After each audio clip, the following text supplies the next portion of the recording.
Hello students, जैसा कि आपको पता है कल जो हमने टॉपिक किया था उसके अंदर हमने वुमेंस के बारे में पढ़ा था कि किस तरीके से वुमेंस अपने राइट के लिए, अपने वोट के लिए, अपने अधिकारों के लिए, राइट टू वोट के लिए, रिप्रेजेंटेटिव बनने के लिए, नेशनल असेंबली के अंदर जाने के लिए बहुत उनको लंबा संघर्ष करना पड़ा।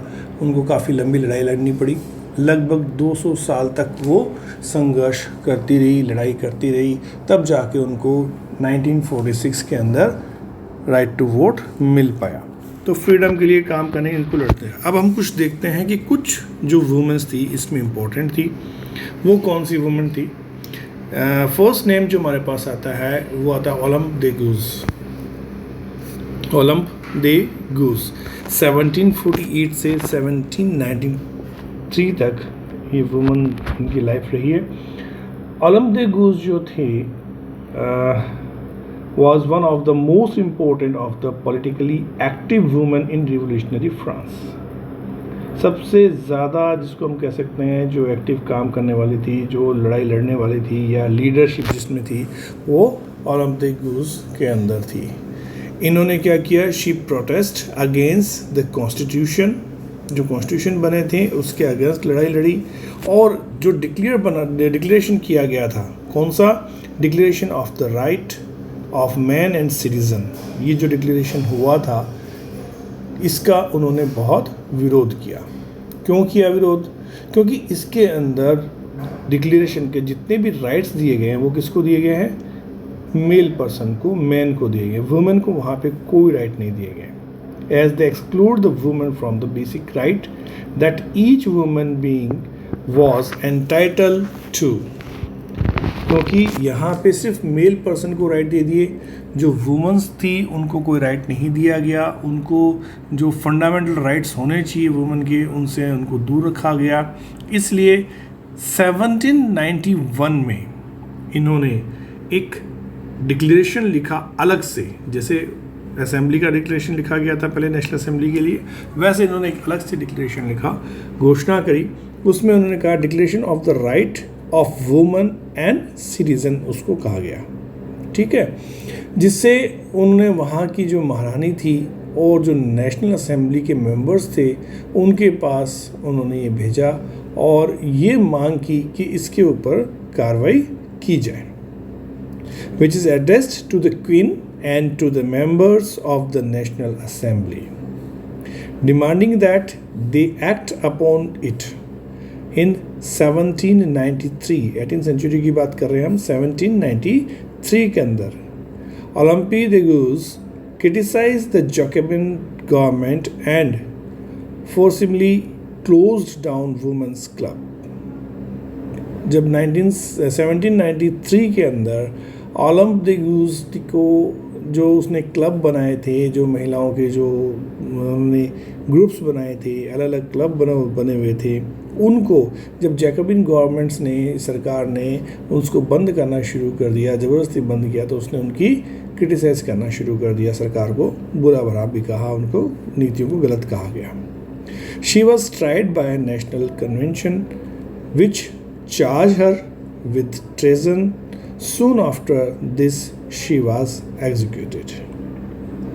अब उसके ऊपर इन चीज़ों के काम करने के, अलग से डिक्लेरेशन करने के लिए सरकार का जो काम कर रही थी, सरकार ने जो क्लब बंद किए उसका विरोध करने के लिए, उनकी आलोचना करने के लिए, उसके ऊपर नेशनल कन्वेंशन के अंदर जो वहाँ की नेशनल असेंबली थी उसके अंदर देशद्रोह का उनके ऊपर मुकदमा चलाया, उसके ऊपर चार्ज लगाया गया और जल्द ही उन्हें फांसी लटका दी गई, फांसी दे दी गई।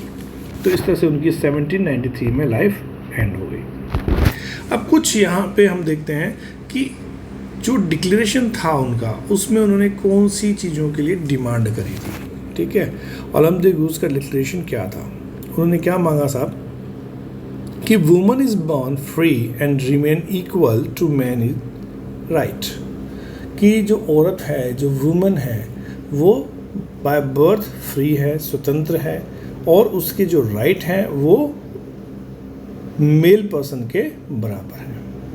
The goal of all political association is क्या था, सारी जितनी भी राजनीतिक एसोसिएशन, राजनीतिक संगठन, पॉलिटिकल एसोसिएशन ग्रुप्स, उनका क्या गोल क्या था, is the preservation of the natural right of woman and man.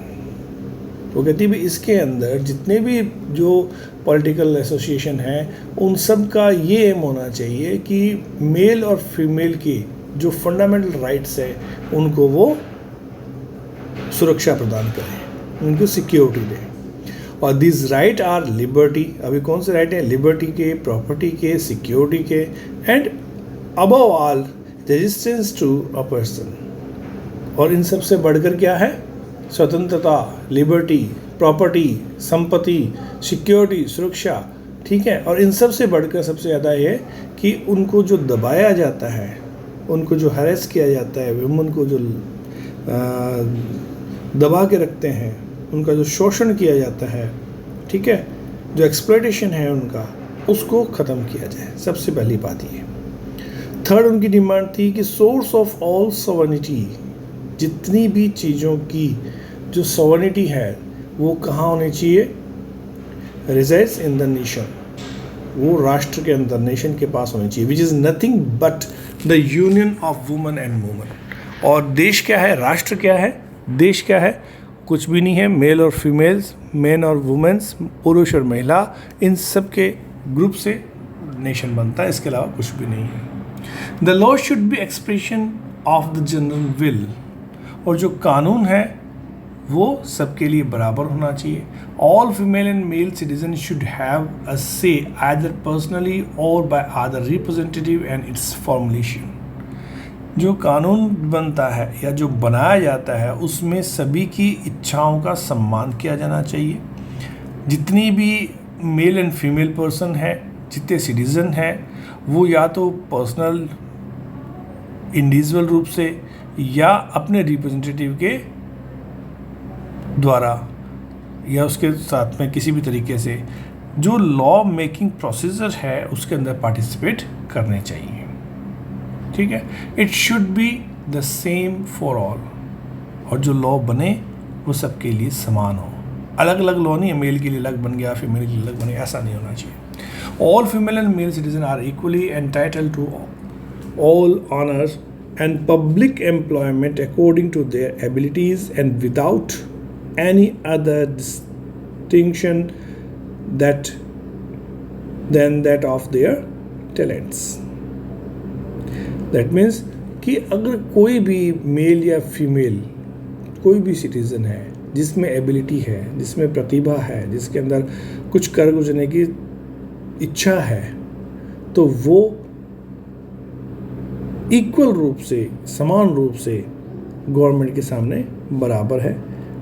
और उसको जो भी ऑफिशियल जो वहाँ पे गवर्नमेंट जॉब निकलती हो या कोई काम निकलता हो तो उसको बराबर काम करने के हकदार हैं। अपने टैलेंट के अकॉर्डिंग उनको वो हर तरह का सम्मान और चीज़ें मिलनी चाहिए, चाहे वो मेल हो चाहे फीमेल हो। अगर योग्य है, टैलेंटेड है, अगर वो एबिलिटीज़ रखता है तो बराबर का काम, बराबर का हक उनको मिलना चाहिए। No woman is an exceptions. That means कोई अलग से उसको, वुमन को कोई अलग रखने की ज़रूरत नहीं है, उसको अपवाद मत बनाइए, एक्सेप्शन मत कीजिए उसको। अगर वो एक्यूज़ है अगर तो उसको अरेस्ट कीजिए, अगर उसको गिरफ्तार करना है तो गिरफ्तार कीजिए, उसको डिटेन करके रखना है तो डिटेन करके रखिए उसको, उसके ऊपर केस चलाना है तो केस चलाइए। जो लॉ डिसाइड करता है वो काम, कोई ज़रूरत नहीं है कि महिला है तो उसके साथ कोई लिबर्टी कीजिए। तो उसको आप जैसा कानून कहता है उस तरीके से काम कीजिए। जैसे मेल है वैसे फीमेल हैं, और जिस तरह से मेल के ऊपर कानून कठोरता से लागू करते हैं, आप स्ट्रिक्टली उनके ऊपर फॉलो करते हैं, वैसे ही फीमेल के ऊपर फॉलो कीजिए, लेकिन बराबरी का दर्जा दीजिए। मेन डिमांड क्या थी कि हर जगह मान सम्मान, नौकरी, जॉब, समाज, सोसाइटी, सब जगह बराबरी का दर्जा उनको दिया जाए, ठीक है। ये उनकी मेन डिमांड थी। इस तरह से ओलम द गूज ने अपना जो है डिमांड वो सबके सामने रखने की कोशिश की। एक और हमारे पास थोड़ा सा कुछ उस समय का विचार नज़र आते हैं यहाँ पे। ये जैकोबिन पॉलिटिशियन थे जैकोबिन के टाइम में, और इनका नाम शामिट नाम है। इन्होंने क्या किया कि अपने जो जैकोबिन्स ने वुमेन के क्लब जो बंद किए थे, उन क्लब को बंद करने को, अपने आप को जस्टिफाई करने के लिए कि हमने जो किया है वो सही है, कुछ रीज़न दिए कि has nature entrusted domestic duties to men? Has she given us breast to nature babies, neuter babies? No. ठीक है कि क्या प्रकृति ने, नेचर ने जो काम किया है, घर का काम जो है वो मेल को छोड़ा है, या बच्चों का लालन पालन करना है, उनको पालना है, उनको खाना खिलाना है, ये काम मेल को दिया है? प्रकृति ने, नेचर ने ये चीज़ फीमेल को प्रोवाइड कराई है, माँ फीमेल को बनाया है ना। तो वो कह रहे हैं कि जो नेचर है वो कहती है, she said to man, nature man से कहती है, मेल पर्सन से कहती है कि आप बी ए मैन, तुम शिकार करो, तुम एग्रीकल्चर करो, तुम पॉलिटिकल ड्यूटीज़ करो, तुम राज्य करो, तुम साम्राज्य चलाओ, तुम राजा बनो। ये नेचर कह रही है, मैं नहीं कह रहा। इसलिए वुमेन्स के जो क्लब बंद कराने हैं वो सही है। दोबारा फिर कहता है कि नेचर कहती है, किससे? वुमेन से कहती है। क्या कहा? कि बी ए वुमेन, औरत हो, औरत बन के रहो, घर के काम कीजिए, ठीक है, बच्चों को संभालिए, माँ बन के रहिए, बहन बन के रहिए, ठीक है, ये काम तुमको नेचर ने दिए हैं, तो तुम्हारा यही काम है, तुम यही काम करो। और फिर आगे बोला, shameless are those womens who wish to become man, have not duties been fairly distributed, कि उन औरतों को शर्म आनी चाहिए, ठीक है, जो मैन के बराबरी करना चाहती है, मेल पर्सन के बराबर होना चाहती हैं। क्यों? क्योंकि नेचर ने जो रिस्पॉन्सिबिलिटीज़ हैं, जो ड्यूटीज़ हैं, जो जिम्मेदारियां हैं, उनको बराबर बराबर पहले ही बांट के दे दिया है कि मेल पर्सन बाहर काम करे, फीमेल पर्सन घर में काम करे, बच्चों की देखभाल करे, माँ बहन बेटी बनकर रहे। तो इस तरह के विचार उन्होंने सामने रखे, जो उस समय की महिलाओं को, उस समय की फीमेल्स को और आज की फीमेल्स को भी शायद पसंद नहीं होंगे, है ना। तो ये सब चीज़ें, तो उनकी रियल में उनके बीच में क्या था, एक स्ट्रगल होना ज़रूरी था। तो ये उस समय की सोच थी लोगों की, उस समय का काम था, तो उससे ये स्ट्रगल होना स्टार्ट हुआ। चलिए आज इतना ही करते हैं, कल हम नेक्स्ट क्लास करते हैं। Thank you.